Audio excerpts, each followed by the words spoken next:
జై కాంగ్రెస్.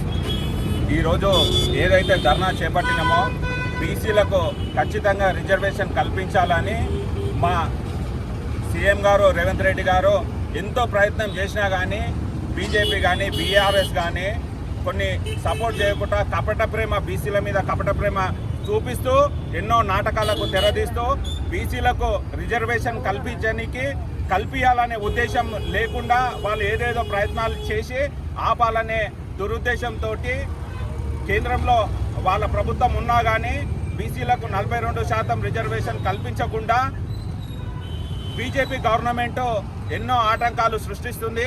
ఇవన్నీ కూడా మేము పట్టించుకోకుండా ఈరోజు బీసీల కోసము అందరం ఏకమై ఖచ్చితంగా బీసీలకు 42% రిజర్వేషన్ కల్పించాలనే ఉద్దేశంతో మా సీఎం రేవంత్ రెడ్డి గారు మంచి ఆలోచనతోటి బీసీలను ఒక మంచి స్థాయికి ఎదగాలి, మంచి స్థాయికి తీసుకుపోవాలనే ఉద్దేశంతో రాజకీయంగా ఆయన చేస్తున్న కృషికి మేమందరం కూడా ధన్యవాదాలు తెలుపుతూ మేమందరం కూడా ఖచ్చితంగా సపోర్ట్ చేస్తున్నాము, సపోర్ట్ చేస్తూ ఉంటాం కూడా. మాకు ఖచ్చితంగా 42% రిజర్వేషన్ వచ్చేదాకా కూడా ఈ పోరాటాన్ని కొనసాగిస్తామని చెప్పి తెలియజేస్తూ ఉన్నాం.